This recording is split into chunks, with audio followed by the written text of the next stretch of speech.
branché sur Has-Been Hotel, avec Alastor, le démon de la radio.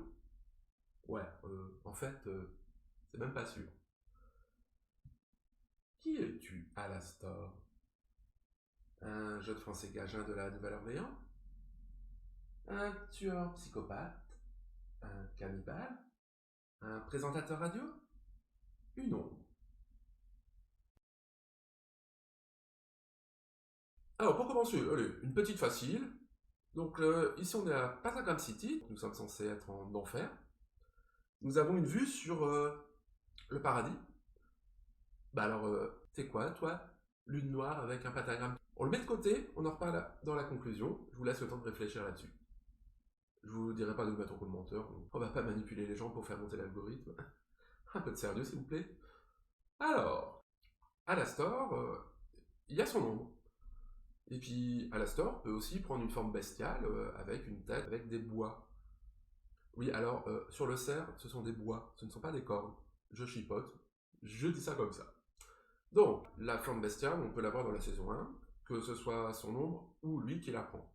Dans la saison 2, quand la canne est cassée, ah bah non, Alastor ne prend plus sa forme bestiale avec les cornes. Donc déjà, nous avons un lien entre la canne et la forme bestiale. Physique. Pour l'ombre, par contre, elle n'arrête pas, il n'y a pas de souci. Mais alors justement, parlons de cette ombre. Une ombre avec des bois de cerf, qu'est-ce que ça pourrait être? Tout le monde a pensé au Wendigo, cannibale, mangeur d'hommes, tout ça. Oui. En parlant du Wendigo, le lien avec le cannibalisme, dont Alastor, on peut dire qu'il est cannibale, on l'a clairement vu manger quelqu'un, avec cette petite expression en français cajun. Tu es prête à manger? Adorable. Eh ben devinez quoi? Qui peut manger des restes humains, notamment des os? Si quelqu'un dit un cerf, bah oui. On a filmé un cas de cerf mangeant un squelette humain. Connaissez-vous Cernunnos? Un dieu celtique, le dieu cerf des forêts, de la nature. Alors, l'hypothèse Cernunnos est apparue dans une ou deux vidéos et dans quelques posts sur Reddit. Donc ça, j'en ai pas la paternité, il n'y a aucun souci avec. Bon, moi, c'est parce que je lis Freak Squill et que dans Freak Squill, il y a Cernunnos. Donc j'ai tout de suite fait tilt avec ça. Donc ça match bien. Cernunnos, c'est donc un dieu celtique représenté par des bois, des jambes avec des sabots. Il est associé à la nature, qui peut participer à la chasse sauvage. Et ces représentations, vous en avez quelques-unes qui vont défiler. Je vais surtout retenir celle de l'ombre noire avec la roue celtique. Je ne dirais pas croix celtique, facho, mais roue celtique, avec les yeux vides, comme l'ombre d'Alastor, et des petites étoiles. L'autre forme qui m'intéresse, ça va être celle avec, entre les bois, la lune levante, la pleine lune et la lune descendante, qui forment ce qu'on pourrait dire 2C. Et en plus, sur certaines de ces illustrations, on a les bois, mais on a aussi deux cornes orientées vers le bas. On met ça de côté, on en reparlera au moment du pacte. Petit point honnêteté intellectuelle. Donc ici, ce sont des représentations. Mais il faut quand même tenir compte que la culture celtique, c'est surtout des cultures orales qui ont de nos jours disparu. Donc une représentation de Cernunnos de nos jours authentique, permettez-moi de douter. Mais de toute façon, la question n'est pas là. La question n'est pas de savoir si la représentation de Cernunnos est une représentation authentique, exacte par rapport au mythe ancien, mais la question est plutôt de savoir si Vivienne a eu accès aux représentations qu'on peut trouver sur Internet, qui auraient pu donc l'inspirer pour la création de l'ombre de Alastor, qu'on pourra appeler donc Cernunnos. Voilà, petit point honnêteté intellectuelle sur vraiment qu'est-ce qu'on cherche à montrer. Dans certains cas, Cernunnos est aussi lié à la représentation, à l'image de l'homme vert. On appelle homme vert ou homme feuillu ou masque feuillu une représentation sculptée ou dessinée d'un visage d'homme orné de feuillage ou encore de branches. Il est associé aux motifs végétaux. Alors attention, tous les hommes verts ne sont pas Cernunnos, mais par contre, Cernunnos est un homme vert. Et comme par hasard, quelle est la couleur associée à la magie d'Alastor quand il utilise sa canne? Le vert. Énergie verte, homme vert, Cernunnos, ombre d'Alastor, les bois. Ça commence à faire beaucoup. Donc, nous nous retrouvons avec Alastor, qui a réussi à atteindre les enfers avec une divinité païenne, Cernunnos. Alors, là aussi, un petit point honnêteté intellectuelle. Qu'est-ce que viendrait faire un dieu celtique dans cette histoire qui est plutôt basée sur le livre d'Enoch, le Zohar et tous les mythes qui tournent autour de la Kabbale? À ce moment-là, remplaçons Cernunnos par une force de la nature, ou l'incarnation de la nature. Donc tout ça pour dire qu'Alastor a réussi à atteindre les enfers avec Cernunnos, personne ne le sait, et comment il a fait. Comment fait-on pour entrer en enfer avec une divinité païenne, avec un Cernunnos? Pour ça, Alastor a passé un pacte avec Rosie, on le sait depuis la saison 2. Lors de ce pacte, il y a quand même pas mal de détails qui vont dans le sens de l'idée que c'est bien Cernunnos. J'entends par là que, avant que le pacte soit conclu, Alastor a déjà l'ombre de Cernunnos. L'ombre avec les bois de cerf, les yeux vides et les griffes. Alors qu'il n'a passé encore aucun pacte avec Rosie. Donc déjà, ça veut dire que avant qu'il s'est passé quelque chose, Alastor a rencontré Cernunnos avant de passer un pacte avec Rosie. Ensuite, Rosie nous dit quelque chose d'important. Première chose... Je n'imagine pas le nombre de rituels que tu as dû mener pour atteindre l'autre côté, mais... ces rituels, quand elle dit ça, on peut voir des symboles pleins, et tous ces symboles, on les retrouve sur les images de Cernunnos. On a la roue celtique, déjà. On a aussi la lune montante et la lune descendante, c'est les deux C collés les uns aux autres. Mais on a aussi les cornes, cette fois-ci, tournées vers le bas, qu'on retrouve dans les illustrations de Cernunnos. Donc, moi je me dis que Alastor a passé des rituels pour atteindre Cernunnos, lui proposer de continuer la grande chasse en enfer avec des proies de qualité supérieure. Et une fois que ces rituels ont été faits, alors ils ont invoqué Rosie pour la rouler dans l'infernal. Ensuite, Rosie nous dit aussi... Je dois bien avouer que je n'ai encore jamais été en compagnie d'une âme telle que la tienne. Peut-être parce que c'est la première fois, Rosie, que tu vois l'âme d'un dieu païen, l'âme d'une déité, Cernunnos. Que ce que tu crois être l'âme d'Alastor est en fait l'âme, l'énergie, la puissance de Cernunnos, et que c'est ça qui t'a attiré. Rosie, tu t'es fait avoir, clairement. Alors, pour aller dans ce sens-là, comme je disais avant, on a déjà l'ombre de Cernunnos qui est avec Alastor, et quand le pacte est conclu, c'est pas l'ombre de Cernunnos qui est entourée par les tentacules dorés de Rosie, c'est l'ombre d'Alastor. Donc c'est bien l'âme d'Alastor qui conclut le pacte avec Rosie, mais il reste l'ombre, donc Cernunnos, qui lui n'a pas passé de pacte avec Rosie. Une fois que le pacte est conclu, on peut remarquer donc dans l'image qu'à gauche nous avons Alastor, humain, à droite nous avons l'énergie dorée que représente Rosie. Bon, tout le monde a capté que l'énergie dorée c'est les anges, donc déjà Rosie, il y a un truc qui va pas. On en reparle dans le bonus, vous allez voir, c'est trop fun. Et au milieu, une énergie verte, l'homme vert, Cernunnos, et en plus, la première image de l'énergie verte lors du pacte, on retrouve la roue celtique. Ensuite, on peut aussi s'interroger sur le but du pacte. C'est quand même bizarre. J'ai pour ambition de m'assurer une place de choix parmi les démons les plus importants. Je veux continuer à m'amuser comme ici. Alastor, avec l'ombre de Cernunnos, héberge un dieu païen en lui. Qu'est-ce qu'il en a à foutre d'avoir de la puissance pour aller en enfer? Il l'a déjà. Et en plus, de toute façon, il ira en enfer. Quand il va mourir, il va aller en enfer. Qu'est-ce qu'il a besoin de passer un pacte à ce moment-là? Pas pour la puissance, ça c'est sûr.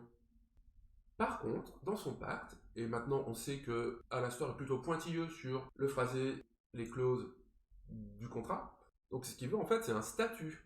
Il veut arriver aux enfers avec un statut. J'ai pour ambition de m'assurer une place de choix Qui lui permet de continuer la chasse. Parce que ça, on a vu ce qui se passe quand on est un sbire en enfer. On le voit dans Eluvabos, on le voit avec n'importe quel démon qui traîne autour. bah tu te fais défoncer. En plus, s'imaginer qu'il est présent en enfer en tant que sbire, avec derrière lui une ombre d'une divinité païenne qui lui donne une puissance divine, ça va se voir quand même. Tout le monde va comprendre qu'il y a un problème. Donc je pense qu'Alastor a passé ce pacte pour que ceux en enfer ne réalisent pas qu'il héberge une puissance bien supérieure aux autres, une divinité païenne, et que on fasse passer ça sur son pacte. Ensuite, on pourra toujours distinguer Alastor, avec sa puissance à lui, de son côté. On en reparle au moment du démon de la radio. Cernunnos, et ensuite Rosie qui vient lui donner cette fameuse puissance. En parlant de Rosie, qui s'est fait avoir, vous trouvez pas bizarre quand même que Alastor soit mort le lendemain, comme par hasard? Alors ça peut être Rosie qui est pressée d'avoir Alastor à ses côtés. Au passage, j'ai peut-être oublié, mais Rosie, elle, son intérêt quand elle passe ce pacte avec Alastor, c'est d'avoir une entité surpuissante à ses côtés, sous son contrôle, qui déjà va pas lui défoncer la gueule. C'est un avantage. Ensuite, Rosie a ses plans. Notamment, elle semble vouloir que Charlie réussisse. On verra peut-être pourquoi plus tard dans les saisons. Ça peut lui donner un accès au paradis, accessoirement. Moi je dis ça. Hein. On verra après pourquoi dans la fin, dans les bonus. C'est assez drôle que tu sois mort le lendemain de la façon la plus désopilante qui soit. Un chasseur t'a pris pour un cerf et t'a tiré dessus alors que tu enterrais un corps. Franchement, c'était parfait, d'une banalité affligeante.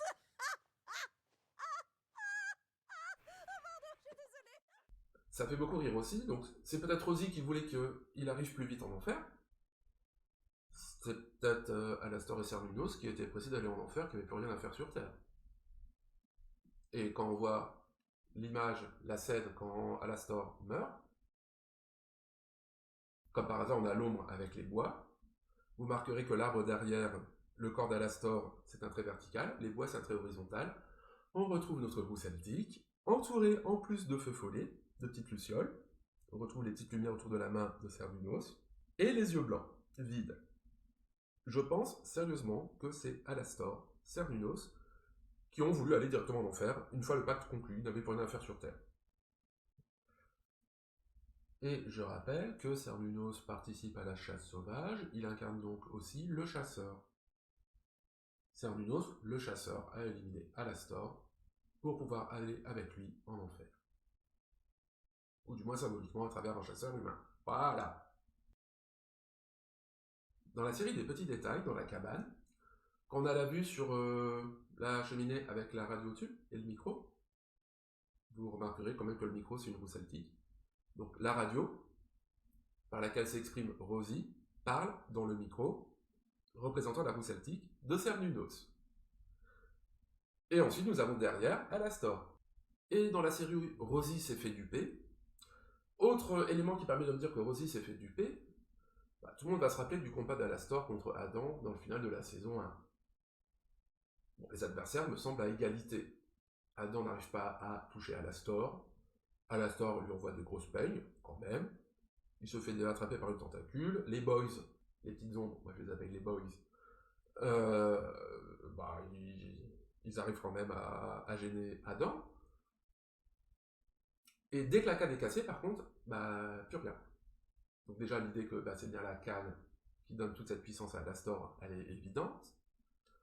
Et ensuite, Rosie, elle, qu'est-ce qu'elle dit à Alastor quand elle lui demande de réparer la canne? Donc a priori, la canne appartient à Rosie, donc c'est bien un élément du contrat entre Alastor, Cernunnos et Rosie.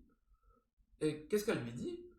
Oh, je t'en prie, Alastor, tu croyais que le fait d'être le pêcheur le plus puissant, ce que tu es d'ailleurs, te permettrait d'affronter et de venir à bout d'un archange? En fait, voilà, ça c'est un problème. On a vu que Alastor arrivait à atteindre le niveau d'un archange, Rosie ne le sait pas. Et Rosie s'imagine que c'est juste un pêcheur un peu plus fort.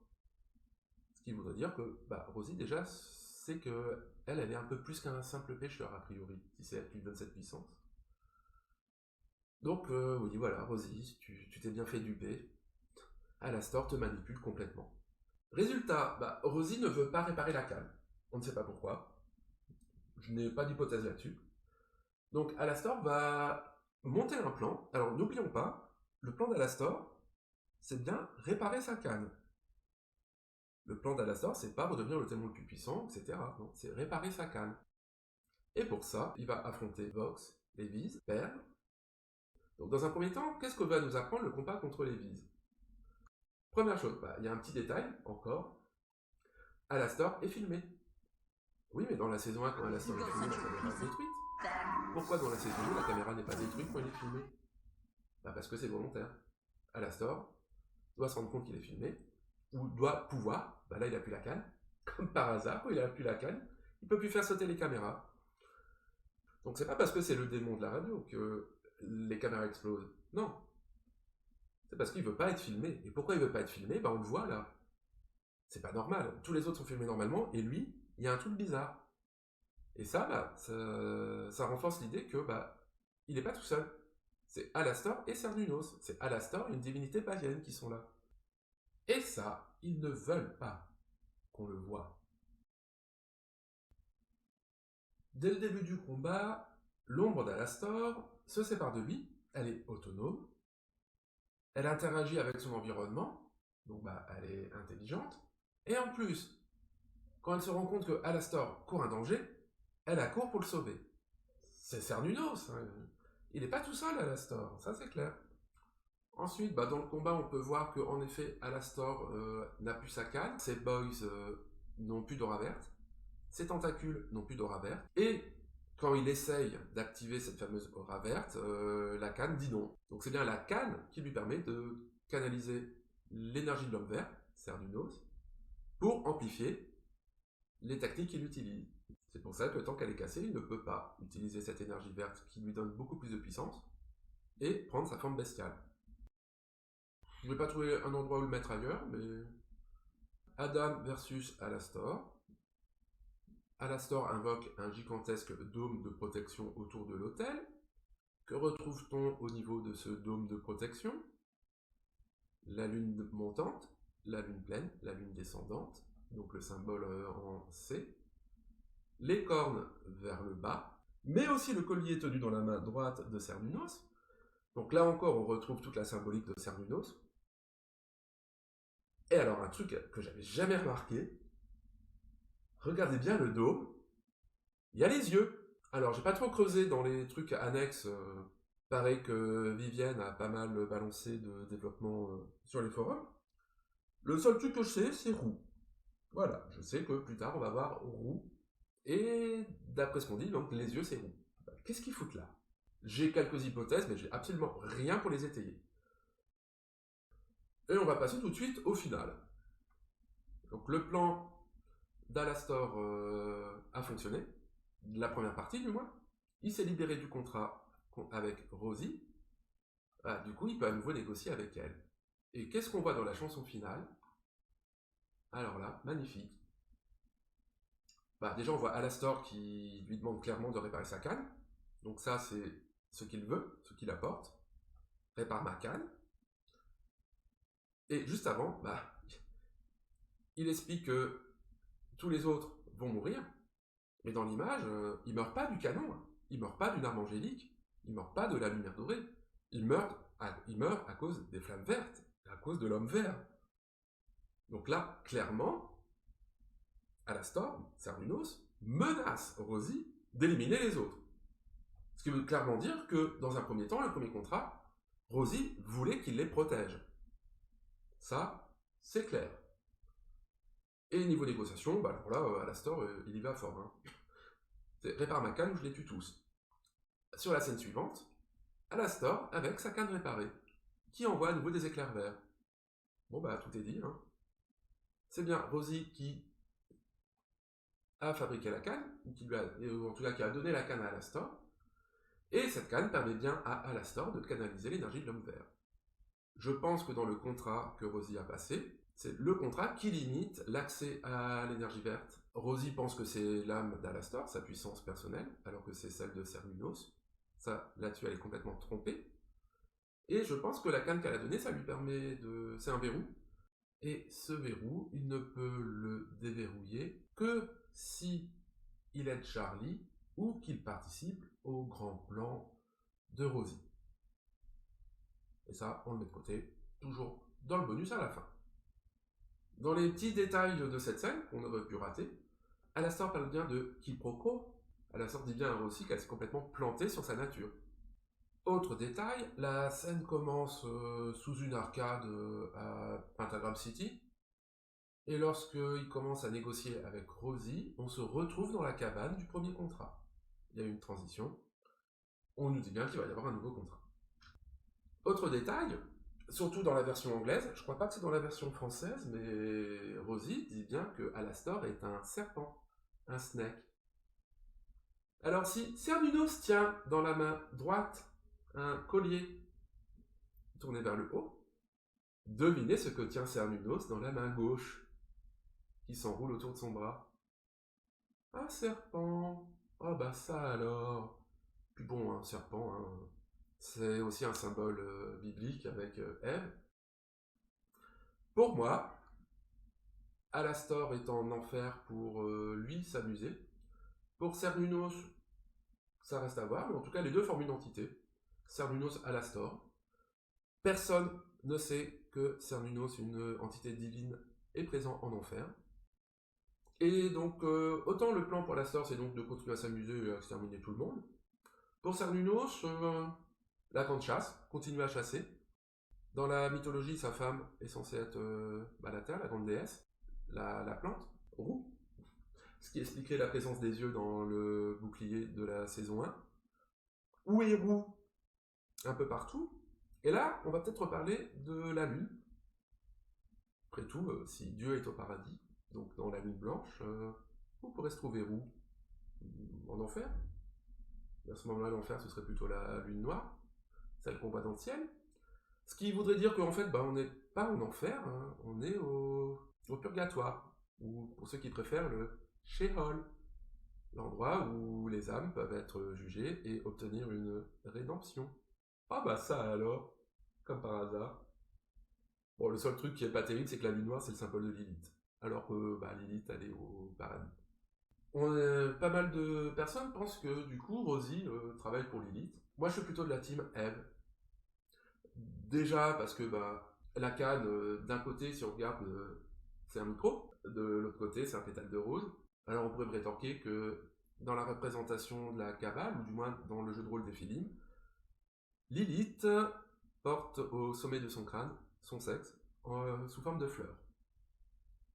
La seule chose que j'ai trouvée, c'est Nephilim jeu de rôle. Donc ça, par contre, un petit peu moins. Et en parlant de Rose, donc Rosie, quand le contrat est passé, le pacte est conclu, l'énergie de Rosie prend la forme d'une rose. Son énergie qu'elle émet, ce sont des roses.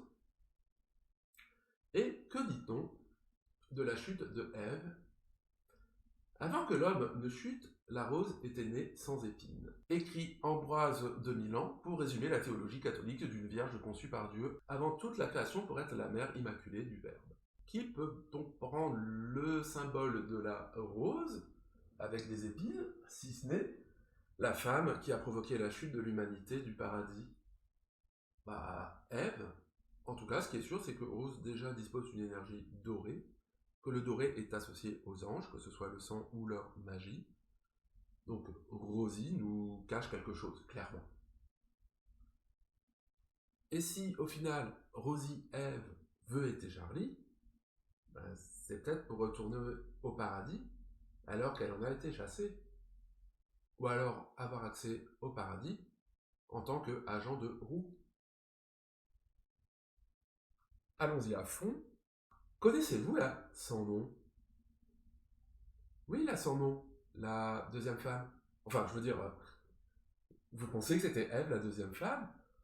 Si dans les textes sacrés on raconte que Dieu a endormi Adam pour pouvoir créer Ève, certains exégètes se sont dit, alors pourquoi il l'a endormi?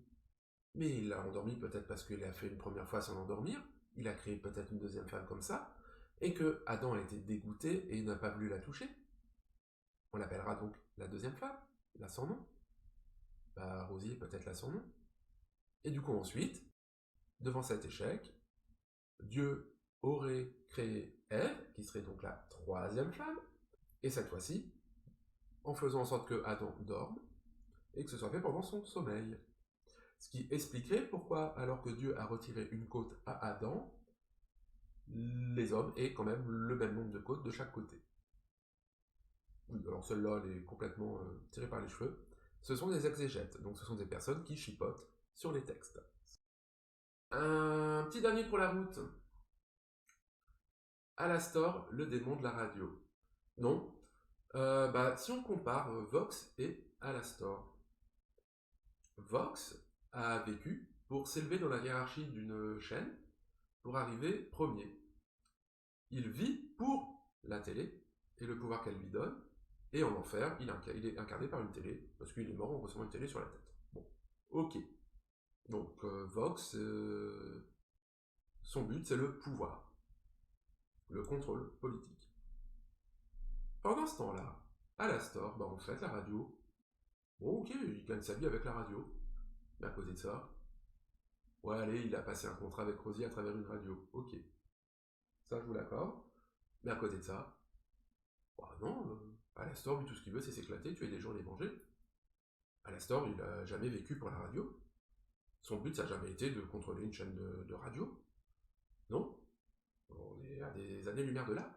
Par contre, donc autant le démon de la radio, non. Le démon à la radio, on the air, oui. Alastor utilise la radio pour faire peur, pour montrer qu'il a du pouvoir. Et d'après ce qu'on voit dans la saison 2, que les gens croient en enfer, ou au purgatoire, ou au Sheol, que les gens croient qu'il est du pouvoir, ça en donne a priori. Donc ça c'est pas mal. Alastor à travers la radio, le démon à la radio, montre aux autres à quel point il est puissant, en utilisant la puissance de Cernunos, pour que les gens croient que c'est lui qui est puissant, que ce soit lui qui reçoit, cette fois-ci, du pouvoir. Et on peut voir que sa magie, son énergie, est rouge. Donc c'est pas Cernunos, c'est pas l'homme vert, mais bien la magie d'Alastor, la sienne, celle qu'on lui donne parce qu'on croit en lui. Voilà. Donc j'espère que j'ai été clair. Bon. C'est le fruit d'une réflexion personnelle. Dites-moi ce qui va pas dedans. J'ai peut-être raté des trucs canons sur les forums. Dites-moi si du coup, il y a des éléments qui vont contre cette théorie. Sur ce, matez bien des séries. Et il y a une petite pensée émue pour Husk, le pauvre à la fin. J'ai pitié pour lui. Et à bientôt.